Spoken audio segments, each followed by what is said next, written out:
Hello, everybody, and welcome to episode 7 of A Breath of Fresh Sports. I am your host, John Piszczek. Whether you're listening on iTunes, Spotify, YouTube, or Stitcher, we are really happy to have you here today. And today's show figures to be an interesting one. Not a whole lot happened between episode 7 and last week's episode 6, but the one thing that did happen just happened to be one of the biggest and most polarizing moves in sports history. And if you're watching this, chances are you're a sports fan, so you already know what that is. The Kansas City Chiefs signed their quarterback, Patrick Mahomes, to a 10-year contract worth a record-breaking $503 million. And by signing a contract worth over $500 million, Patrick Mahomes has now exceeded all of those ludicrous baseball contracts, all of those outrageous basketball contracts, and he becomes not just the first NFL player to sign a contract worth over $200 million, he becomes the first to sign one worth over $300, $400, and $500 million. And it's just crazy to see because for years it was football had the most contact out of the four major sports, but for some reason they tended to have the lowest salaries. And the NBA players, if you're a top 5 player, chances are you're going to make over $200 million. And in baseball, we see guys like Bryce Harper making over $300 million. So in that way, I'm really happy to see a football player finally exceed those guys, which quite frankly is a day I never thought we'd see happen. Before Patrick Mahomes signed for $500 million, we had never even seen a player sign for $200 million. So not only did he break the current record, but he broke it by a couple $100 million. And as I said earlier, it's a very polarizing contract because you see some people who say, okay, the Chiefs just got a franchise quarterback for the next 10 years. Actually 12 years because he has 2 years remaining on his contract. So the Chiefs have their guy for the next 12 years. However, on the opposite side of the fence, you're going to see people who think that pro athletes as a whole are overpaid. These are the same people who rain on Dak Prescott's parade because he wants $35 million a year from the Dallas Cowboys. There's just a very devoted group of people who every time a pro athlete gets paid, they're against it. They think they overpaid. And yes, pro athletes do make an egregious amount of money, but in terms of the spectrum, I do believe that Patrick Mahomes just signed a win-win contract with the Kansas City Chiefs. And you might ask yourself, how is investing over $500 million into one player team-friendly? And I'll tell you this. The quarterback market as we know it, it fluctuates. It grows year by year. That is the reason that nowadays quarterbacks tend to sign shorter-term deals. The market changes with every contract signed. It's not like the old days where you signed what you were worth. No. Whatever the guy before you signed for a couple million more. Matt Ryan, Derek Carr, Matthew Stafford, those are all guys who weren't necessarily worth the contracts they signed. But the big quarterback who signed before them, they were looking to exceed what they were making. That's how the NFL works. And by signing Patrick Mahomes and locking him up for 12 years, the Kansas City Chiefs are never going to have to deal with that. The Dallas Cowboys right now are paying Dak Prescott nothing. And if the contract goes down the way it should, or the way we figure it will, they're going to be paying him $35 million a year. And in 3 or 4 years when that contract expires, he's going to want 40. By doing this, the Chiefs, there are no more negotiations for Patrick Mahomes' career. Sure, at some point in 12 years, over the next decade, they're going to restructure his contract at some point. It's inevitable, that's going to happen. But there are never going to be these hardball negotiations again. The Chiefs are not going to have to deal with a fluctuating market for the next decade. And they avoid dealing with a fluctuating market with the best quarterback in the league. So from that sense, I think it's team friendly because Patrick Mahomes just made the most money in sports history, or rather, he signed the biggest contract over the next decade or so. We'll see just how much of that he earns. And the Chiefs, coming off of a Super Bowl win, their first in franchise history, have now locked up a franchise quarterback for the next 10 years. And by doing so, they never have to focus on a quarterback holdout. The Dallas Cowboys are a great team, but at the moment, no one knows what's going on with Dak Prescott and what's going to happen with him beyond the 2020 NFL season. And I just love it because I'm trying to think about how to word this. Since they will never have to worry about losing their quarterback, literally for the rest of his career, the Chiefs can now focus all of their remaining assets into building another Super Bowl caliber team around Patrick Mahomes. And I don't think that's going to be difficult to do. One of the biggest knocks you'll see on this contract is people who say, oh, because they're investing so much in the quarterback, they're not going to be able to build a good defense. They're not going to be able to re-sign key players. And I'll agree, that's a valid point for most quarterbacks, but that's not how I see things with Patrick Mahomes. The myth going around the NFL lately is that you can't win a Super Bowl once your quarterback gets past his rookie contract. And you have every reason to believe that. When we see guys like Jared Goff and Todd Gurley get paid, suddenly the roster falls apart, and you go from a Super Bowl berth to a 9-7 season. And I can see why people would believe this. But like I said, the whole thing about the NFL lately is you draft a quarterback, pay him virtually nothing for the first 4 or 5 seasons of his career, and then during that time frame, you build a very expensive roster around him. The Chiefs didn't do that in the first place. As a rookie, Patrick Mahomes threw for 5,000 yards, 50 touchdowns, and went 12-4. He did that as a rookie with the 24th ranked defense in the NFL. And I like to correct myself. Although he was not a rookie, it was his first time as an NFL starter. He was in year 2 and had started a meaningless Week 17 game during his rookie season. So going into this year, Patrick Mahomes had just one career start, and he put up historically one of the greatest seasons we've ever seen from a quarterback, led his team knocking on the door of the Super Bowl. They went to the AFC Championship, where they lost to the eventual Super Bowl champion New England Patriots. And Mahomes had an incredible season. He led them to a lot of wins. He led them deep into the playoffs with the 24th ranked defense in the NFL. So let's not act like he had a great defense to begin with. So let's just avoid this whole notion, oh, well, they're never going to be able to build a great defense. They won the Super Bowl without a great defense. Quite frankly, I would say that they lucked out because they went against a not-so-elite San Francisco offense. Jimmy Garoppolo struggled in that game. And then, okay, you can take that first year as a starter out of the equation. Year 2, Patrick Mahomes and Tyreek Hill, like that is the duo in the league. You have the rocket arm and the track star speed. When Tyreek Hill got hurt during Week 1 against the Jaguars, Patrick Mahomes and the Chiefs went 3-1 without him. That's not including the Jacksonville game, which they won in a blowout. In the 4 games Tyreek Hill was out, they went 3-1. So Patrick Mahomes has shown an ability to win, forget elite defense, with a bottom-of-the-league defense. He went to the AFC Championship in his first NFL action. And then in year 2, he was able to go 3-1 without his top receiver.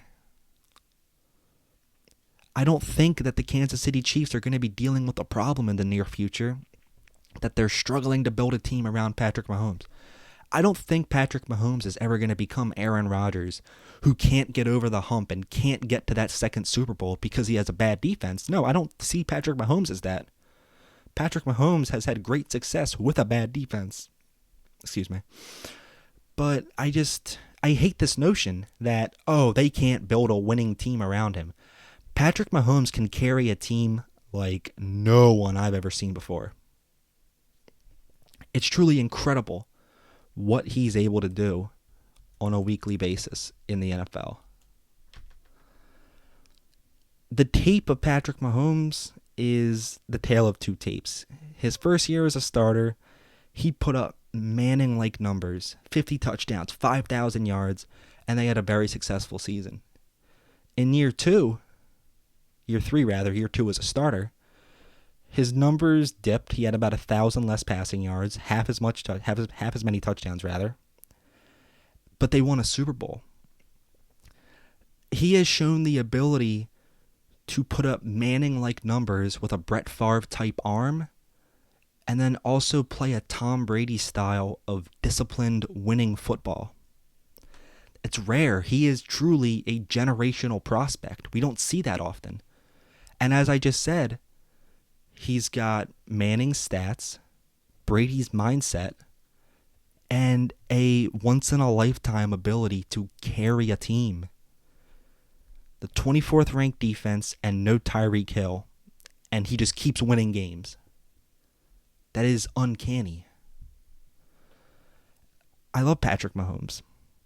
And if you're going to say that they're not going to be able to build a team, I think you tend to forget that the Chiefs are one of the better drafting teams in the entire NFL. They are extremely well run. I don't think they're going to have to break the bank on re-signing offensive players because I trust their drafting enough to say that they can adequately replace those offensive players without breaking the bank. As I previously stated, rookie contracts are dirt cheap in the NFL. And when you look at some of the talent that the Chiefs have been able to steal in the mid to late rounds in the past years, I have full faith and trust that they can build a contender around Patrick Mahomes without breaking the bank. Just in the past couple of seasons, 2016 draft, they get Tyreek Hill in the 5th round, who is now one of the best receivers in the league and helped them win a Super Bowl. He is, without a doubt, Patrick Mahomes' favorite weapon on offense. In 2017, although personal problems led to his release, they drafted Kareem Hunt in the 3rd round. Kareem Hunt was a fantastic all-around running back before, obviously, personal problems caught up with him. And even in this past draft, or rather two drafts ago now, they drafted Mecole Hardman, who is almost a mold of Tyreek Hill, and made the Pro Bowl as a rookie return man, and just like Tyreek Hill, can burn a defense on any given play. They're essentially averaging one huge offensive steal in every draft. So when you put everything together, they've never had a good defense. Like it's simple. They have never had a good defense outside of Honey Badger Matthew. Who do they have on the defensive side of the ball? And then on offense, they re-signed Tyreek Hill already. They've got him locked up for a few more seasons. Running back, Damian Williams, they almost remind me of the Patriots where they don't need a great running back. They can take guys and they can just plug and play. They don't need to break the bank. As I said, plug and play, just like New England.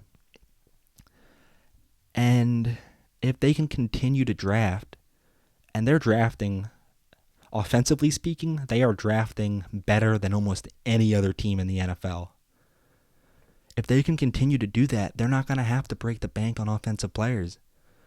When you're averaging one Pro Bowl caliber steal per draft, you're doing something right. So every time you get one of those guys, you've got 4 cheap years.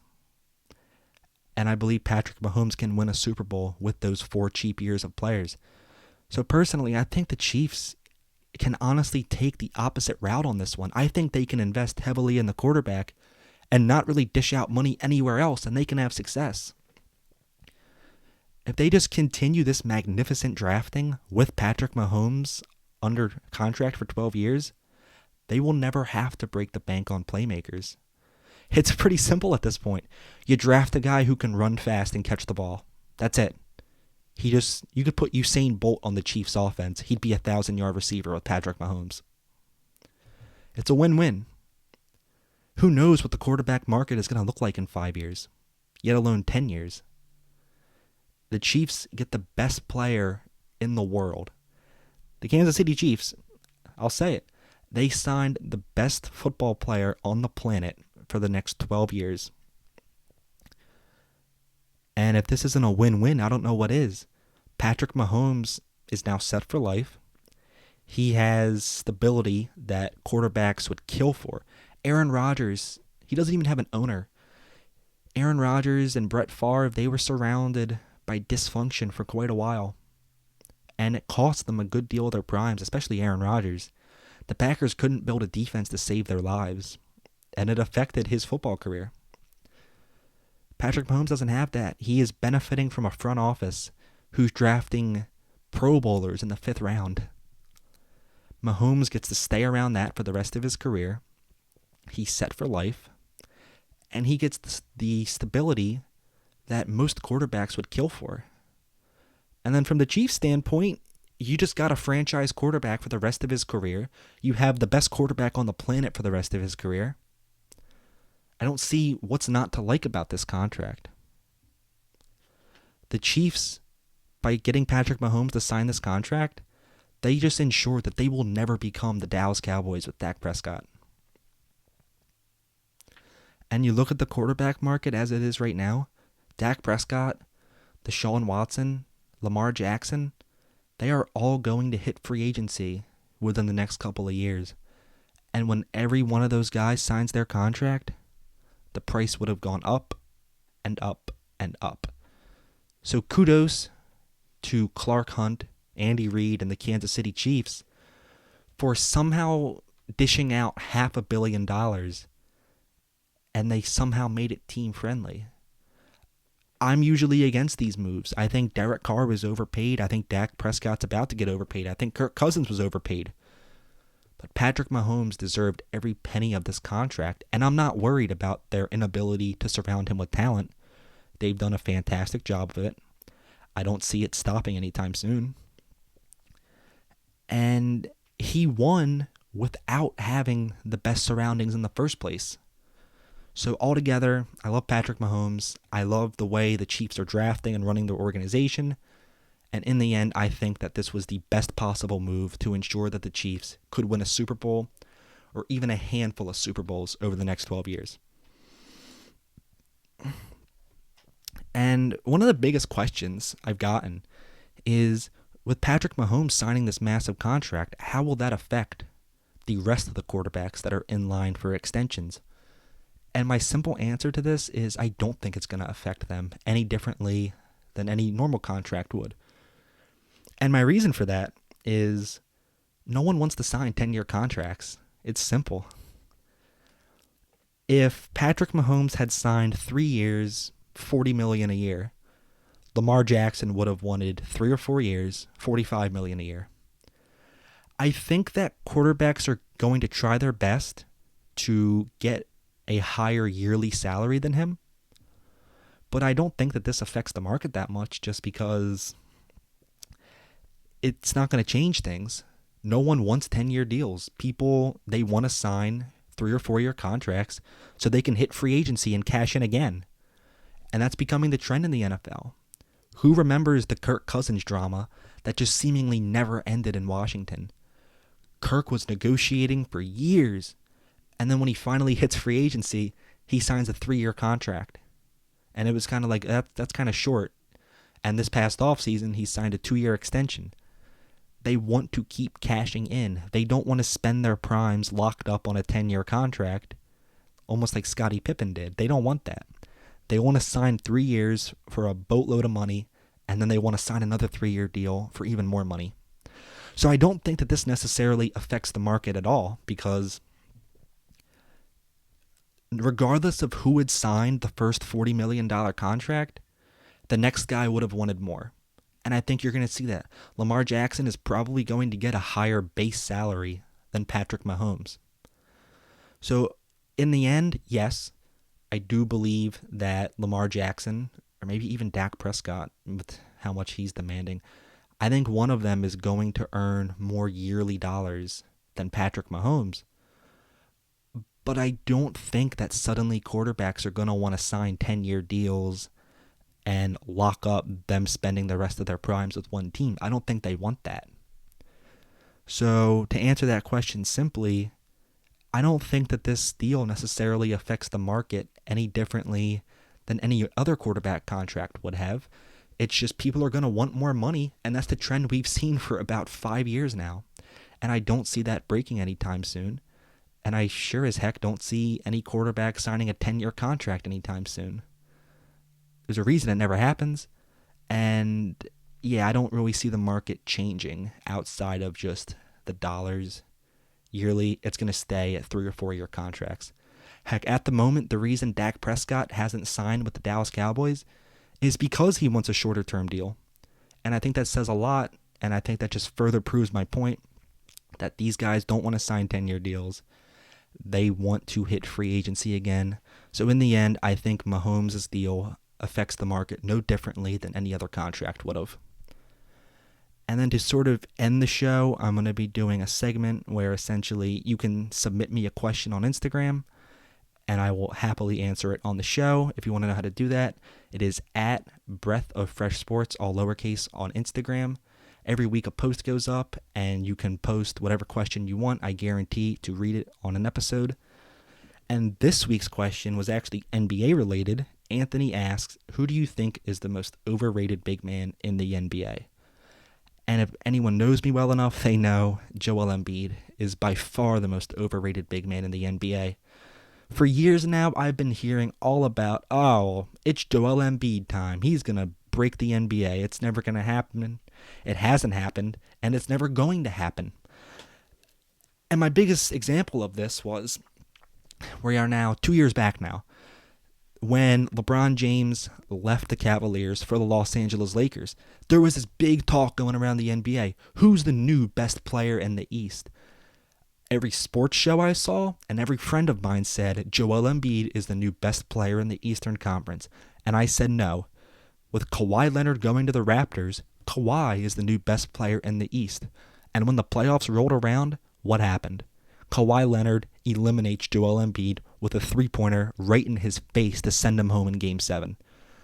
Joel Embiid is a perennial playoff choker. No one can change my mind on that. In my opinion, the two things that make an NBA player great are percentages and assists. I think that they speak volumes to how a player plays the game. Joel Embiid, in the playoffs, his 2 years in the playoffs, he shot 44% from the field and then 43% from the field. Both are terrible for a 7-footer. You're 7 feet tall, and you're shooting less than 45% from the field in the playoffs? No wonder your team can't make it to the conference finals. The Toronto series is my biggest outlier to why he can't get this done in the playoffs. He shot 37% from the field. He got absolutely locked down and bullied by old man Gasol up in Toronto. Marc Gasol can't score at even a fraction of the rate that he used to, but he can lock down Joel Embiid, and he proved that in the conference finals. His team made it to Game 7 with him shooting the ball terribly. If Joel Embiid had even played half as good as he should have, there's no doubt that the Philadelphia 76ers would have beaten the Toronto Raptors. It just sickens me because he's the only player I know who could put on such poor performances, and a fan base will just keep supporting him like nothing happened. The Philadelphia 76ers didn't make it to the conference finals because of Joel Embiid. Jimmy Butler carried them through 7 games. All they needed was Embiid to step up in a secondary role and play solid basketball. He didn't do that. And quite frankly, that's one of the biggest reasons I don't rank Joel Embiid as a superstar the way other people do. I don't even think Joel Embiid is better than Jimmy Butler. Jimmy Butler's an assassin. No one can change my mind that I think the Sixers would have been better off building around Jimmy Butler than they would have Joel Embiid. As long as Joel Embiid's around, they're going to have an injured playoff choker who is just soaking up cap space. And Anthony, thank you for submitting that question. Happily, you were able to ask me about something I'm very passionate about. Don't like Joel Embiid.